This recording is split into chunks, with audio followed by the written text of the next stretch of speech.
in April, and we just ended 1 month ago.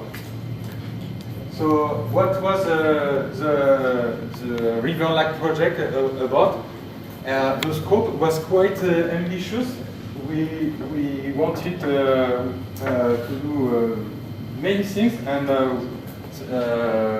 one of all the components that you can see here of the RIVER-LAC project are also very ambitious. The first one was to upgrade. I don't know if you heard about the application River. It's also another tool that was made used to made in MATLAB. So during this project, we wanted to make it more user-friendly, translate it from MATLAB to Python, and also making it open source. So just the first component was quite challenging. The second component was to build best practice guidelines. So at the beginning of the project, we found that there was a gap, that people like you didn't know how to start, where to look for information if they wanted to use surface-based, image-based surface velocimetry. So what we wanted to do, there was some guidelines, like the one that Mark did for the government of Australia in English. But what we wanted to do with these guidelines is to make it very simple to use, and very user-friendly, with a nice illustration and very easy step without any technical or without any equations, difficult equations or difficult principles, right? It's just to start how to use the image-based technique, and especially LSPA. So that was also a big component, challenging component.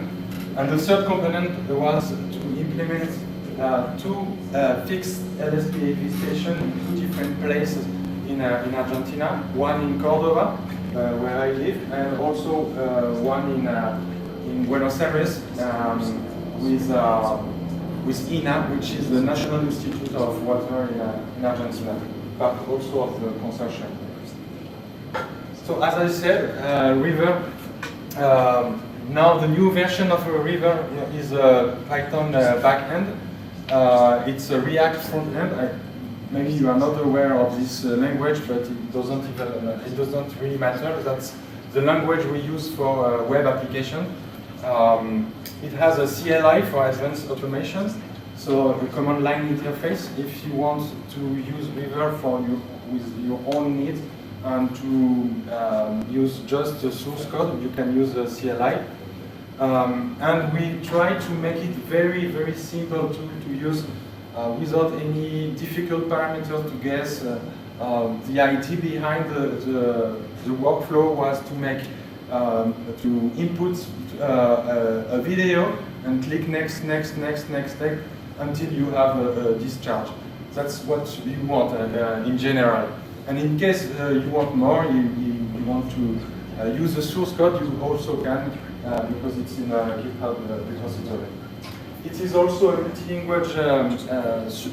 multilingual supported. So for now it's English, Spanish, and also French. And you are free to help us to translate it in another language if you want. So as I said, River is open source with a GPL v3 license, and I think that OpenRiverCam is the same license too.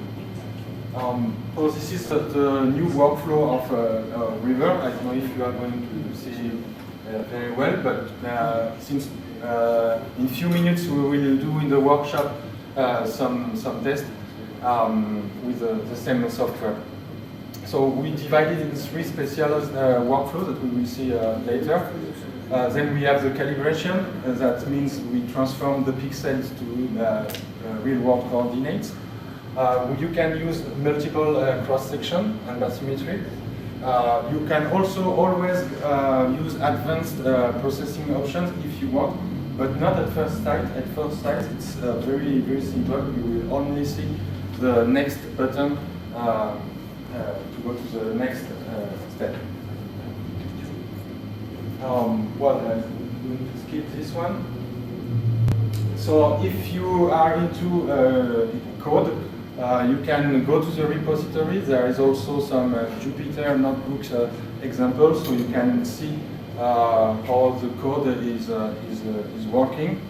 But if you don't want to know anything about coding, we have compiled River for different operative systems, Windows, Mac OS, and also Linux-based operative system. So what about the guidelines? The guidelines are also available in different languages, Spanish and English, and again, you are very welcome to help us to translate it to a different language.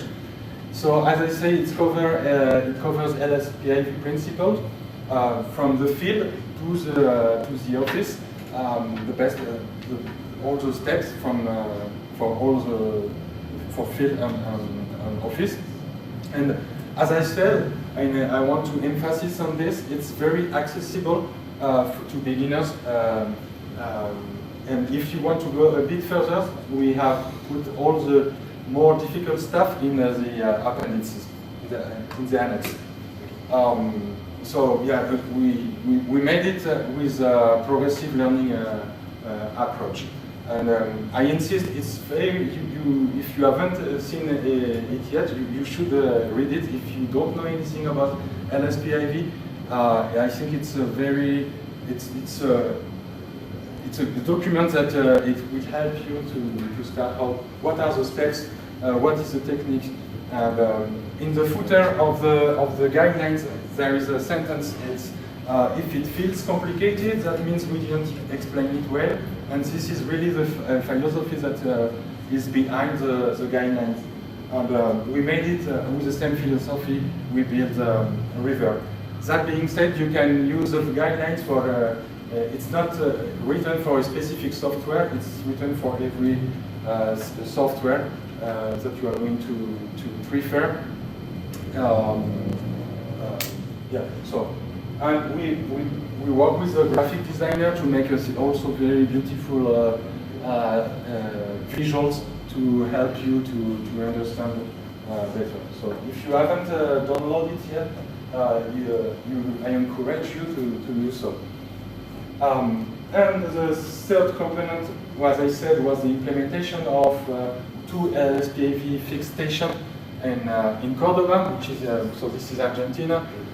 We have one in Cordoba in the middle of Argentina, and to build a new one with the National Institute of Water in Argentina and ACUMA, which is authorities of the Riachuelo River. So we installed this one. It's brand new. We installed it in last October. Okay.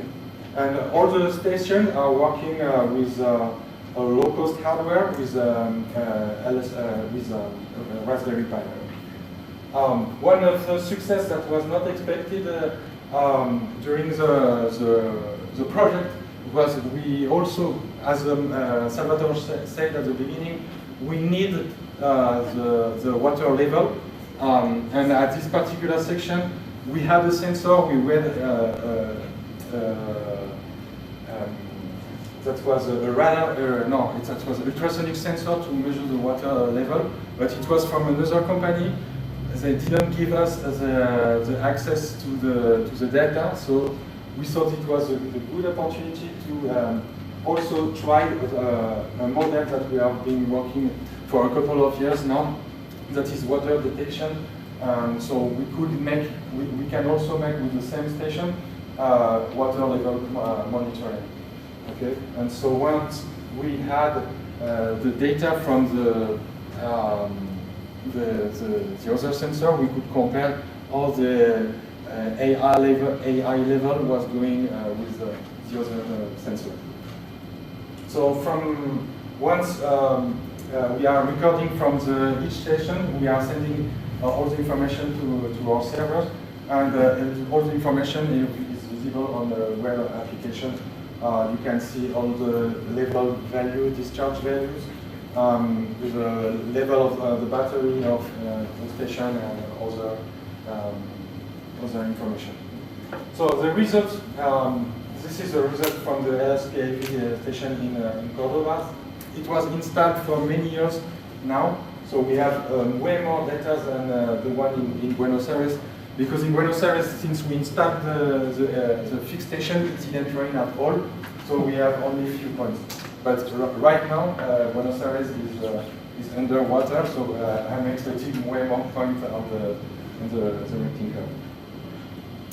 And we ended with the project with a webinar, so you probably were assisting to the webinar. We had more than 250 participants in 30 different countries. And if you haven't seen the webinar, and if you are interested in the webinar, you can visit it on the YouTube webpage. Well, to end up, so we built the open source LSPAV technology. We developed also the guidelines. We are seeing, and also because you are here, there is an economic advantage in using image-based technology. We built a very strong institution partnership with the ACUMA, with the authority of the Riachuelo River, and also the National Institute of Water, but also at the provincial level in Córdoba. I think I will end up the presentation here. I hope we are okay. Thank you very much.